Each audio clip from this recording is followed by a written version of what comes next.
Hello and welcome to Aero Innovations. I'm Aero and I'll be your host this evening. If you're new to the channel, I'm a longtime pro who specializes in the low stakes. So if you're looking to crush low stakes, no limit hold'em, then you've come to the right place. I've only been playing on the weekends lately since I spend so much time working on these vlogs nowadays.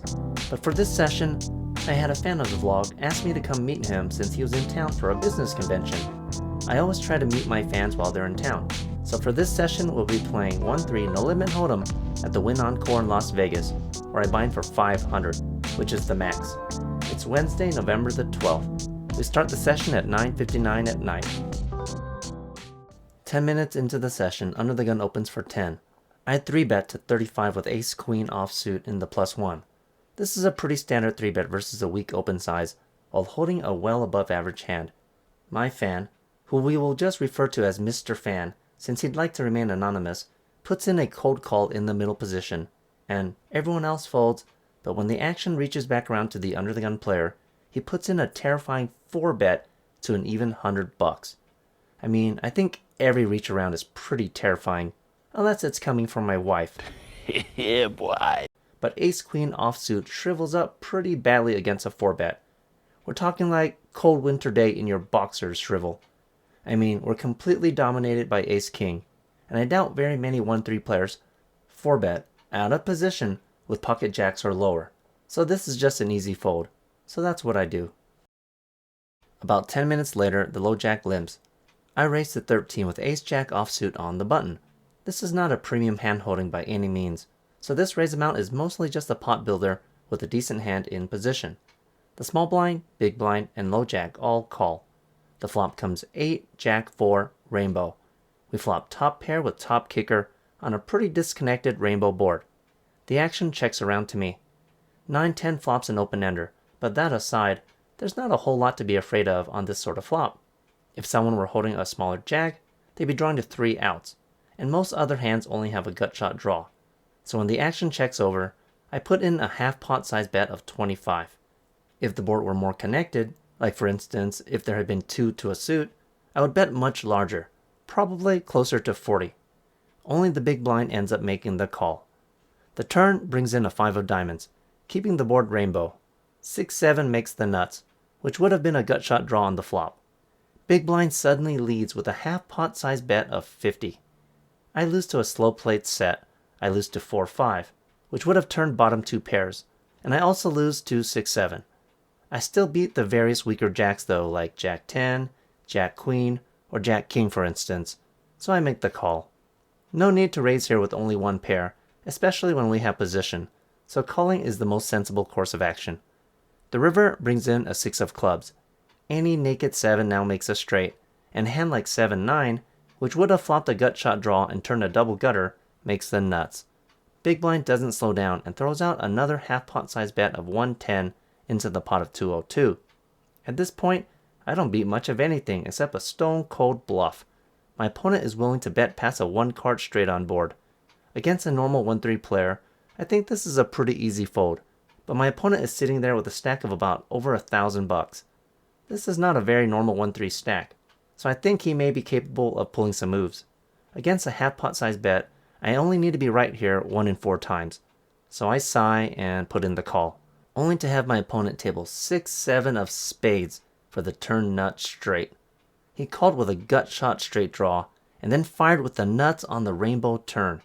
That really took me by surprise. Oh well, time to top off my stack, make some adjustments against this player, and move on. 20 minutes later, I open to 8 with Ace 4 of spades under the gun. This is definitely a pot building raise amount with a speculative hand. The +1, low jack, and button all call. We go 4 ways out of position to a flop of 3, 10, 7 with 2 spades and a diamond. We flop the nut flush draw with an ace as an overcard. This is a pretty desirable flop. I start with a small c-bet of 15 into the pot of 36. This bet sizing accomplishes 4 different things. First, I take control of the pot with a bet on the smaller side to get a cheaper draw as opposed to just checking and letting someone bet closer to full pot. Plus, if we check and then call a pot-sized bet, we may as well play our hand face up. It'll be pretty obvious we have a draw of some sort. Third, we build up the pot in case we hit. This is important if you have a high equity draw. And lastly, I can potentially take this pot down right here and now, utilizing fold equity in case all of our opponents just simply fold. Only the button ends up making the call. It's Young Lee, whom I featured in a few of my early vlogs. We haven't seen him in a long while because I think he's demoted himself to the 1-3 stakes instead of playing the 2-5 where I normally make my haunt. The turn brings in a jack of spades. 8-9 makes a straight, but more importantly, we improve to the nut flush. This is an overcard to the 10-eye flop though, so we can't go too crazy here or else we'll lose our catch. I continue with an incredibly small bet of another 15 into the pot of 66. With this bet sizing, I'm feigning weakness, meanwhile trying to get our opponent to raise us. Our opponent does not in fact raise us, but he does put in the call, so at least he sticks around. The river brings in a 6 of diamonds, not changing anything. If Young Lee only has a 10 here, he has a bluff catcher at best. We've played for many years since my time in Vegas, so he knows I bluff quite often. So I throw out a 2/3 pot size bet of 60. Had the turn been a smaller spade, especially if it didn't complete any straights, I could have chosen a larger sizing here, but we're most likely trying to get a hero call out of a pretty weak hand. After about 20 seconds of contemplation, our opponent does stick in the call, so we table our hand and take this one down.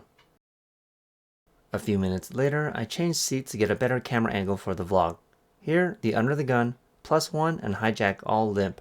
I look down at queen deuce of spades in the cutoff, which is a pretty garbage hand.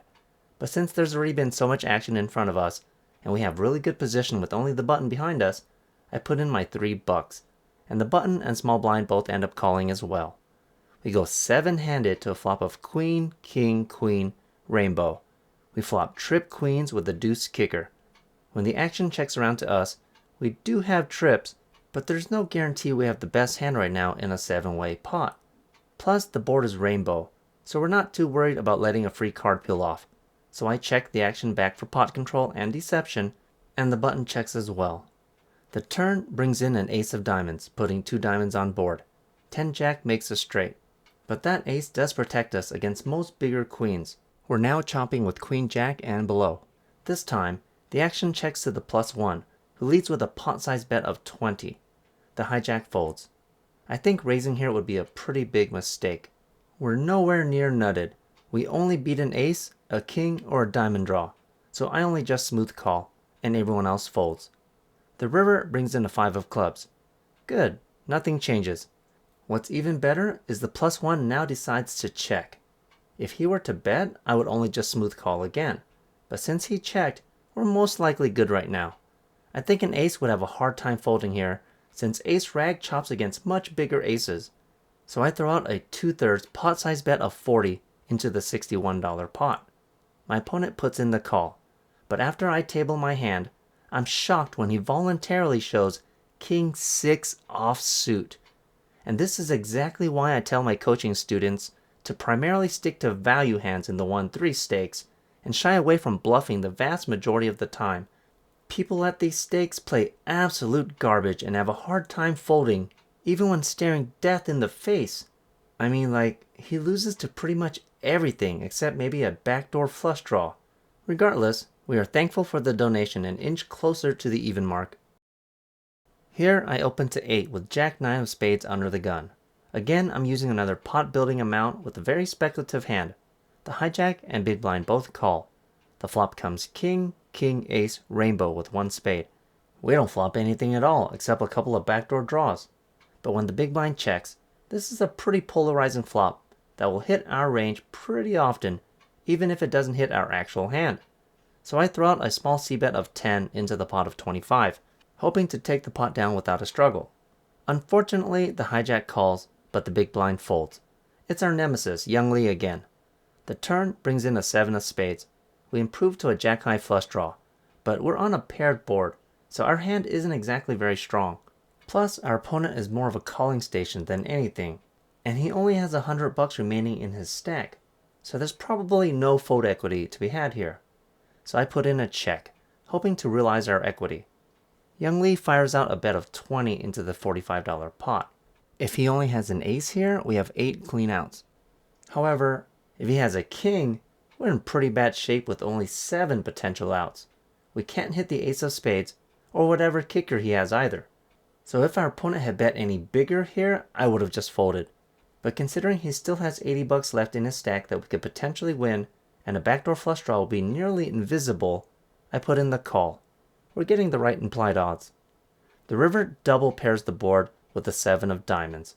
We brick out. So when I put in another check and Youngly fires another bet of 45, I have no choice but to fold. Okay, so from here on out, you guys are about to hear a very noticeable change in my voice. I made a public post recently about how my wife and I have been sick lately, which would explain why the vlogs haven't been coming in as frequent. Well, you're about to experience it firsthand. Don't freak out, it's still me. So how come my current voice isn't all weird? Well, this is post-production editing, where I come in for the final checks to eliminate as many errors as I can possibly find. This was when I noticed the freakish voice you're about to hear. Anyways, enjoy the rest of the video. A couple of hands later, the under the gun, middle position, low jack, and cutoff all limp. I call for $2 more with king 4 of clubs in the small blind, and the big blind checks. We go 6-handed in a typical 1-3 fashion to a flop of 10, king 3, with 2 spades and a diamond. We flop top pair with a terrible kicker on a pretty wet, dynamic board. Since I'm first to act, I start with a check. Big blind, who's a pretty snug, conservative, older lady, leads with a bet of 12 into the pot of 18. Under the gun folds. Young Lee calls in the middle position, and the low jack and cutoff fold. To be honest, I should just fold here. I have no position and no backdoor draws. I've only invested $3 with a terrible hand in terrible position. I'm never ahead here against an early position lead from a conservative player. And if the middle position has a flush draw, then I'm reduced to potentially 2 outs. This is just a clean and clear fold. But instead, let's watch Aero burn some money so we can learn from his mistakes. I make the call. The turn brings in a queen of hearts, putting 3 Broadway cards on board. Jack 9 hits a gut shot straight, and Ace Jack makes the nuts. Our hand has not improved whatsoever. Best case scenario, we just picked up more chop outs in case big blind only has a medium strength king. So I check again. The big blind leads for 20 into the $54 pot, which is a pretty timid bet considering the board texture, especially compared to her flop bet sizing. Once again, Youngly makes the call in the middle position. Okay, so I didn't call the flop, hoping and praying to improve with between 2 to 3 outs without having some sinister intentions in mind. This is the moment I was waiting for. The big blind has shown considerable weakness with her bet sizing here on the turn. Had she bet closer to a pot-sized bet, I would have just folded. And Young Lee only just called the turn bet in a multi-way pot with a possible flush draw on board. Maybe he only just has a hand like 10 jack, or he actually does have the flush draw. I think I can potentially get a conservative player like the big blind to fold here with some proper aggression, and hopefully we can single out Young Lee, who's most likely on a draw. With these thoughts in mind, I put in a formidable check raise to 75 with nothing but top pair and a devious plan. As predicted, the big blind folds after a few seconds of contemplation. Unfortunately, our plan falls through the pooper when instead of just calling, Young Lee shoves all in for about 180 bucks. It's 105 more for me to call. Mother father, did we just get trapped? Well, he did just get stacked in the last hand before this one by another player, so hopefully he's just tilt shoving on a draw. We're kind of pot committed since we've already put in 75 bucks, and this board is admittedly pretty draw heavy. Dejectedly, I put in the call. So the river comes, and it's an ace of clubs, but it doesn't really matter because Young Lee tables Jack 9 offsuit for a turned gut shot straight. Unholy cow! What is this? Night of the living gut shot? Everyone keeps turning gut shots on me. I'm just surprised Young Lee didn't raise on the turn after getting there. Regardless, we lose a pretty substantial pot when we should have just folded on the flop. I should listen to my own advice and not attempt fancy moves in the super low stakes where it's harder to account for player tendencies. Okay, so at this point I'm down 327 bucks. This session has been pretty terrible so far. Finally, I look down at pocket aces. Pocket freaking rockets. The Garrett Adelstein of live action poker. Here, the low jack limps. I bump the action up to 18 on the button, using my standard formula of a 5x raise with an additional x for the 1 limper. The blinds fold, but the low jack makes the call. The flop comes 5, deuce, jack, rainbow. This is a pretty polarizing flop. There aren't any noticeable draws of any kind unless our opponent called a 6x pre-flop raise with 3-4, or some other suited combination containing a 3 or a 4. If our opponent hit a pair on this flop, he only has about 5 outs to improve, and if he's holding a pocket pair, then he only has 2 outs. So when the low jack checks, there's no need to bet huge here. I throw out a deceptive down bet of 15 into the $40 pot, hoping to keep in my opponent's entire range. Surely enough, our ploy works as he puts in the call. The turn is just icing on the cake. It's an ace of hearts, putting 2 hearts on board, meanwhile improving our hand to top set. 3-4 does make a straight though. When our opponent checks for a second time, I throw out another very tiny bet of 25 into the pot of 70. Unless he has a straight draw of some sort or a backdoor flush draw, he's drawing pretty close to dead. To our surprise, our opponent suddenly puts in a check raise to 75 with a stack of about 290. This is the same guy who called our $40 river bet earlier when we flopped trip queens with his king 6 offsuit. What information did we gain from that hand? He doesn't like to fold. If he's holding the last ace here, some kind of weird 2-pair combination, or the backdoor flush draw perhaps, he's not going to be able to fold this hand. If I were playing 2-5, I would only just smooth call here and let my opponent hang himself on the river, since I do have position. But 1-3 players have a really hard time folding, and especially this player in particular, so I decided to just put in the rest of the chips with an all-in shove. Unfortunately, my opponent folds almost immediately, so I guess he was only just trying to pull a move since he noticed my bets were so weak. That's why sometimes when we're nutted, as well as on dry polarizing boards, we bet super small to induce these sorts of exact reactions. 2 hands later, the under the gun and low jack limp. I bumped the action up to $10 in the hijack with ace 10 offsuit. You may have noticed by now that the majority of the hands I play are also hands that I raise. This is also the trick to spotting other pros on the table. We will oftentimes, but not always, be the most aggressive players. The bet sizing I'm choosing is just a pot builder, meanwhile disguising the strength of my hand. If you will recall, I opened earlier with Jack 9 of spades, so I don't only just raise with premium hands or cards containing an ace. So for this small raise amount, only the under the gun and low jack limpers call. The flop comes deuce, queen, king, with 2 clubs and a spade. We flop a gut shot straight draw with an overcard. However, when both opponents check it over to us, this flop hits our range pretty hard, even if it doesn't hit our actual hand. So I throw out an incredibly small c-bet of another stale $10, hoping to potentially take down this pot without needing to actually improve. Under the gun folds, but the low jack puts in a check raise to 40 with a stack of about 380. King, queen, deuce? This board should favor my range way more than his. My opponent is Mr. Fan, so we know he watches the vlogs. Maybe he realizes I would never bet only third pot into this super wet board with any real hand, so he's trying to exploit my very obviously weak bet. Unlike in the last hand where I c-bet small with pocket aces on that dry flop, this flop is admittedly riddled with all sorts of draws. 10 jack is open-ended. There's the obvious flush draw, and there are various other gut shot draws as well, just like the hand we're currently holding. It is admittedly true that I would never bet only $10 here with any semblance of a strong hand. So maybe my opponent just realizes this and isn't all that strong either? Well, our gut shot draw will obviously be good, but maybe the ace might be good as well? With potentially 7 outs, plus the fact that we do have position and our opponent might only be making this play on a draw himself, I make the call. Plus, I've been bitten twice tonight by gut shot draws already, both times on the turn. Wouldn't it be kind of funny if that has since turned me into a gut shot zombie, and then now I can turn Mr. Fan? Okay, so the turn comes and get a hold of this. It's a freaking jack of hearts. We literally just turned a gut shot straight to the nuts. Night of the Living Gut Shot continues, and it's apparently a real thing. Man, if only I could have released this vlog before Halloween. So anyway, Mr. Fan continues with a strong bet of 75 into the pot of 114. He has about 250 remaining behind his bet. If he has a flush draw here, we want to get the money in right here and now. And if he has a set of deuces or some strange 2-pair combination containing a deuce, we also want to get the money in right here and now, before any potential scare cards show up on the river. So I just stick all the money in with an all-in shove. To his credit, Mr. Fan actually tanks here for about 40 seconds, before eventually sticking in the call with King Deuce of Diamonds for a flop 2 pairs. The river comes clean with an 8 of diamonds, so we scoop this decent-sized pot to finally be up for the first time this session. Hey guys, Aero here. So online poker is back. You can get the details in the description below for which apps I support.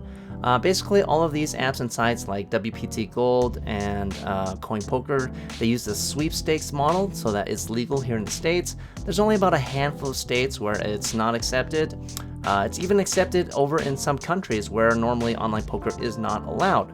Anyways, I wanted to give a shout out to a few of my players in my agency who've been crushing it lately, and these guys have been taking the game by storm, which I absolutely love seeing. As a reminder, I'm still doing my monthly $500 cash drawings. I announced the winners over on my Instagram. Also, as you can see, I have my holiday shirt on. At the end of the year, which is only coming up pretty soon, only a few more vlogs to go, I'm going to be giving away $5,000 to one lucky winner. Oh, and a special huge shout out to Tokyo! This player only just joined recently. He bought in for 14 bucks. Can you believe it? 14 bucks. And he placed really high in 2 separate tournaments and cashed out up $2,000 in his first week. Huge shout out to Tokyo. Come join the party if you guys are interested in getting in on the action. And until then, enjoy the rest of the video. 15 minutes later, the middle position opens to 10 with a stack of about 310. He's the same opponent we failed to stack earlier with our top set of aces. I'm hoping we can get a second chance this hand when I look down at ace-queen offsuit on the button and 3-bet the action up to 30 bucks. The blinds fold, but the middle position makes the call. We go heads up in position to flop a 4, 10, 3 with 2 clubs and a spade. We don't flop anything at all except 2 random overs and a couple of pathetic backdoor draws. However, when our opponent checks, I think this board is disconnected enough to put in a small c-bet with our entire range since we do have position, so I throw out a small down bet to 25. Keep in mind we did this earlier versus the same opponent when we were holding pocket aces, so it's very conceivable we could have a real hand here, but this particular guy doesn't like folding very much, so he puts in the call. The turn brings in an absolutely gorgeous Amazon in the form of a queen of diamonds, improving us to top pair with top kicker. Our opponent checks again. I was planning to slam a huge bet on most turn cards, but this queen just improved our hand holding massively. Now, instead of firing a second bullet as a bluff, we want to go for value. I suspect our opponent is holding very few outs, if any at all, so I continue with a bet of 60, which is barely a half pot size bet into the pot of 114. Suddenly, our opponent puts in a check raise, but he only just min clicks us to 120. Well, technically, he only raised our bet to 100, but that's not a legal bet, so he's forced to put in another 20 bucks to meet the minimum raise amount. This hand is going down almost identical to the situation earlier when we held pocket aces, except our hand here is nowhere near as strong. Still, we aren't deep enough to worry about that. Plus, when we turn top pair with top kicker against this shady opponent, I'm not about to go anywhere, so I just shove all in for the remainder of his stack. We evade the snap call, which is always good, especially when our opponent has barely 135 bucks remaining. Eventually, he realizes he's pot committed, so he puts in the rest. I table our hand, and our opponent pretty much gives up before the river even comes. The 4 of clubs apparently isn't what he's looking for, so we finally stack this guy to be up 409 bucks on the session. Alright. Kind of like that 6-7 meme, we're currently uptrending. A few minutes later, we're still on a pretty good heater when the low jack opens to 13. It's our friend, Mr. Fan again. I call with ace-5 of spades in the hijack, and the big blind calls as well. The flop comes 6, jack, 8 with all spades. We flop the stone cold freaking nut flush with very little to be afraid of. Big blind checks, but thankfully Mr. Fan fires out a continuation bet of 25 into the $40 pot. We have position, and we also have the nut flush, so nothing to do here but just smooth call. Sadly, the big blind gets out of the way. The turn brings in a 9 of clubs, not changing anything whatsoever from our point of view. Unfortunately, Mr. Fan slows down and checks. An argument could be made here to check the action back and let Mr. Fan try to blast off on the river, but I'm not really a fan of slow playing, like almost ever. I rather try to build the pot in case my opponent is trying to pot control, or I might even get him to spaz out with a check raise if I place a small enough bet. So I fire out a tiny bet of 30 into the $90 pot. This is a very polarizing bet. You guys know that whenever I bet this small into a pot, I either have an extremely weak hand or an extremely strong one. Considering I'm not the original raiser in this hand, Mr. Fan doesn't fall for our ruse, as he just lets his hand go, and since he's a fan, we let him know that we did indeed flop the nuts.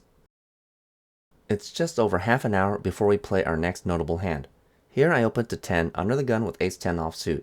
It's not a magnificent hand, but a 3x raise is pretty standard for most of the hands that I play. The cutoff and button both call. The flop comes 6, 8, ace, rainbow. We flop top pair with a pretty decent kicker. To be honest, with two opponents behind me and a kicker that's pretty low on my totem pole of opening ace-x raises, I should just check here, especially considering how passive most 1-3 players are. In 2-5 or higher, you can expect most players with ace-queen or ace-king to 3-bet small opening raises, but in the 1-3 stakes, most players generally like to see a flop, and they only just smooth call even with their monsters, so a range of hands are harder to pinpoint at these low stakes. Instead of this rational line of thought, I've been on a heater now for the past several hands, so I decided to throw out a modest c-bet of 15 into the pot of 34. Both opponents make the call, so I gain absolutely no information. The turn brings in another 6, hearts this time, putting 2 hearts on board. The introduction of the second heart increases the combinations of potential draws, so I continue with another slightly above half pot size bet of 45. This time the cutoff folds, but the button makes the call. The river brings in a 7 of hearts, completing the backdoor flush. A couple of different gutshot straights also complete.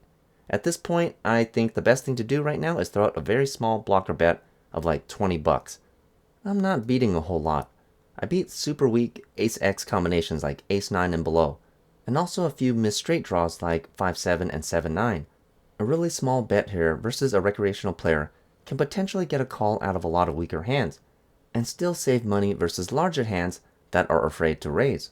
Of course, if we do in fact face a raise, it should be a clear fold. That is the ideal play that I should have made, but instead, my mind is still a bit foggy from being turned into a gutshot zombie earlier, so I make the mistake of checking. My opponent immediately fires out a half pot size bet of 80. I'm not liking this bet at all. If I were playing 2-5, this is clearly a value bet sizing, but 1-3 players do all sorts of strange things. Sometimes they bluff using amounts that players can never fold to. Plus, I have never seen this particular opponent table a single hand before, so I get a bit curious and put in the call, only to have our opponent turn over ace-queen for top pair with a bigger kicker. So we lose this one, but we promise to come back later for revenge.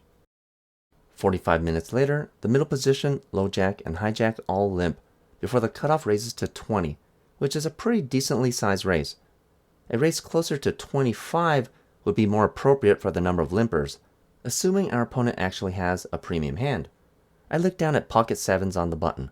We have great position, and we have stacks more than large enough to set mine, so nothing to do here but smooth call. The big blind and low jack end up calling as well, so we go four-handed to a flop of 7, jack, 10 with 2 clubs and a spade. 8-9 flops a straight, but that aside, we do flop a beautiful set on an extremely coordinated wet board. The action checks over to the cutoff, original raiser, who throws out a bet of 50 into the pot of 87. I do have a set, but this board is not the type of board to slow play on. Not that I advocate for slow playing in the vast majority of situations to begin with. You need to remove that entire concept from your arsenal if you're watching my videos. If you ever flop a monster, you want to build the pot. Slow playing just leads to small pots and also getting cracked. So in the vast majority of circumstances, I do not advise slow playing. There are a few cases in which it's okay, but this is certainly not one of them. There's the obvious flush draw, but also various different straight draws as well, plus any 8 or any 9 that hits the board will completely kill the action, even if no one's actually carrying a straight. So I immediately raise the action up to 150. The big blind calls with a short stack of about 80 bucks, but unfortunately, the other 2 players fold, including the original raiser. The turn brings in a deuce of hearts, and the river completes with another board pairing jack of hearts, improving our hand to a full house. I table our pocket 7s, and our opponent flips over ace 3 of clubs for a missed flush draw. It always feels nice to flop a set and then have it hold up. Get ready, boys and girls, because this one's about to get a little bit spicy. Here I open to $8 with 7-9 of hearts in the +1. The advantage of open raising with hands like this one is to disguise the strength of our hand. People will often remember that you may be the original raiser, but not for the specific amount that you raised to. They may incorrectly assign you to high cards or even a big pocket pair. So for our small pot building raise, the hijack, cutoff, button, and big blind all call. We go 5 ways to flop a 4, 6, 8 rainbow. We almost flop the nuts. Does a 4-card straight count for anything in this economy? Regardless, we are open-ended with an overcard, which is pretty darn nice in a multi-way pot, after deceptively raising with 7-9 suited. After the big blind checks, I throw out an incredibly small c-bet of 15 into the pot of 41. Yes, this is an incredibly small bet. Would I ever make such a bet in a multi-way pot with a strong hand? Well, maybe if I were holding 5-7 suited instead of 7-9. Funny enough, each and every single opponent calls, but the big blind was noticeably hesitant to put in his call even after everyone else had called, meaning I don't think he flopped very much at all. This knowledge would come into play later. So the turn comes, and it brings in a queen of diamonds, putting 2 diamonds on board. Suddenly, the big blind, who didn't want to call in the flop, comes out firing with a half pot size bet of 60, with a stack of about 160. Not a whole lot has changed with regards to our open-ended draw, so I put in the call, but everyone else folds. The river brings in yet another queen, hearts this time. We brick out completely, sitting here with 9 high. If the big blind had bet the turn with a queen, certainly the second queen would be a beauty to behold. He would without a doubt shove all in here for the remainder of his stack, but instead he checks. We have 9 high. We have no showdown value. Even if our opponent had a missed diamond draw, there's a good chance he's still ahead of us. So I shove all in for the rest of his stack, and surely enough, he folds almost instantly. So we get our first significant bluff through. And see, this just reiterates just how strong the power of position truly is. If our opponent had position on us in this hand, I would be forced to check our missed draw, and our opponent would have most likely won this pot of over $200 with a bigger missed draw, using just a high card.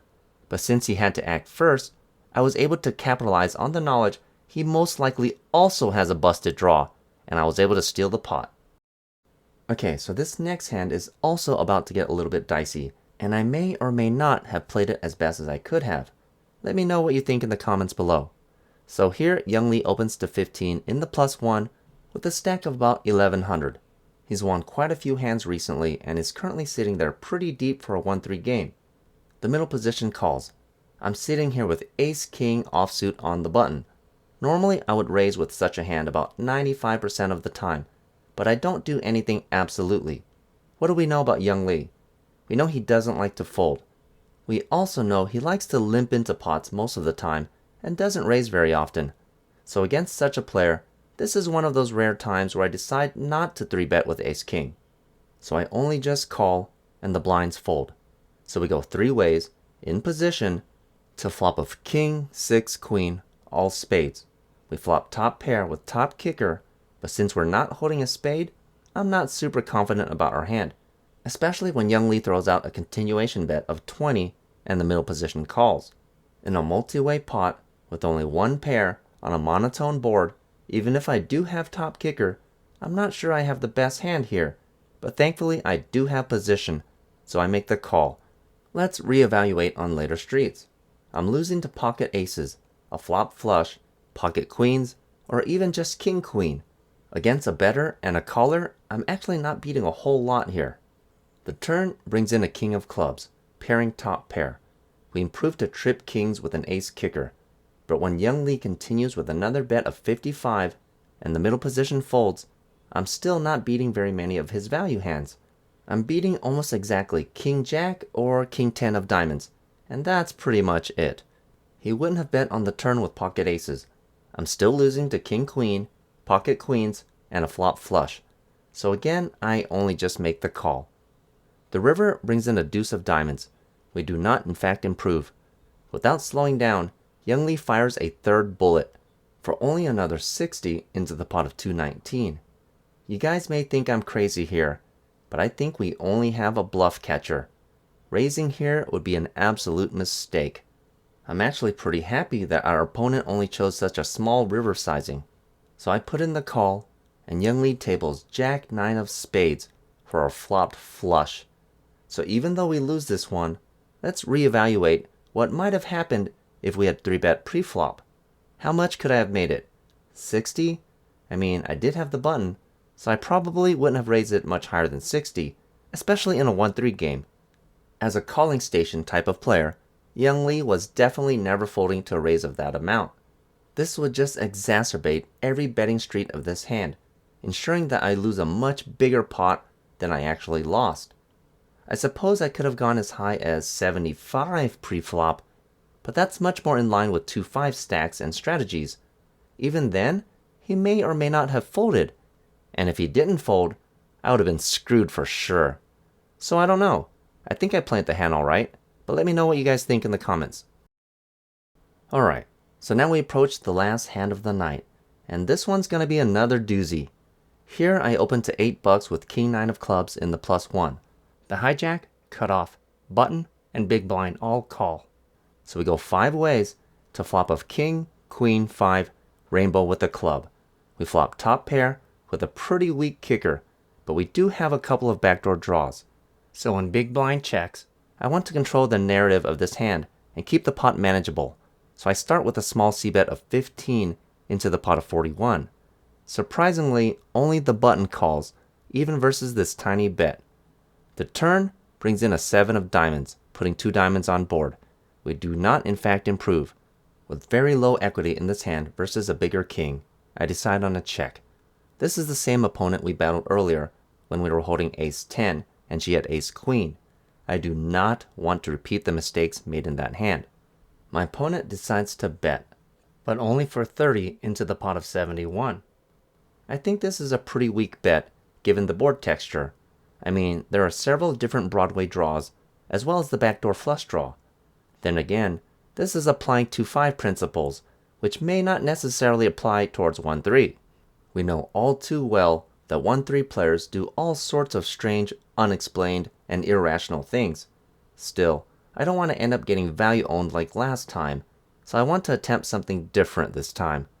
I put in the good old-fashioned Aero check raise to 125, with nothing but top pair and a dream.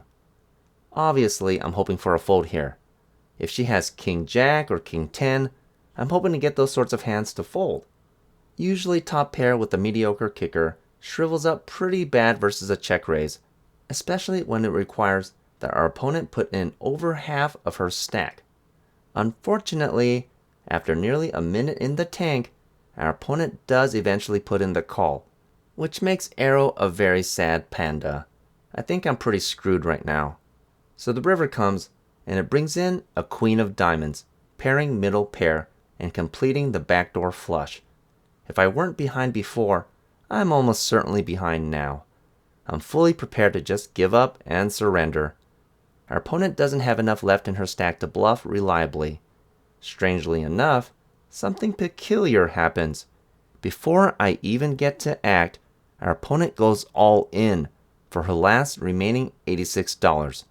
I only need to call $86 to win a pot of $491, which means I only need to be right here just over 17% of the time to be profitable on this call. Okay, so let me show you how that math works. The pot is currently $321. Our opponent is going all in for $86. If I call, I need to put in $86. 321 plus her $86 bet plus my $86 call is $493. 86 divided by 493 is 17.4%. So I need to put in 17.4% of the money with relevance to the pot, which means I only need to be right 17.4% of the time to break even on this call. But I mean, what do I really beat here? I beat an airball bluff. A queen has caught up. The backdoor flush has completed. A bigger king also has me out-kicked. In fact, the only hand I realistically beat here is 10 Jack for a missed straight draw. This opponent played her ace-queen hand pretty conservatively earlier. She hasn't shown a single bluff tonight. However, remember what I told you guys in vlog number 56 that I have learned over the years? Almost no player stays rigidly in their lane, that they're usually typecast to, unless you've played with someone over several different sessions and know that they're ultra squeaky tight. Even the seemingly tightest of players will occasionally play like a complete oddball.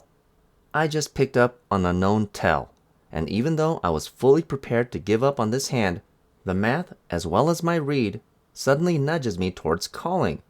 People that shove all in out of turn very rarely have the goods.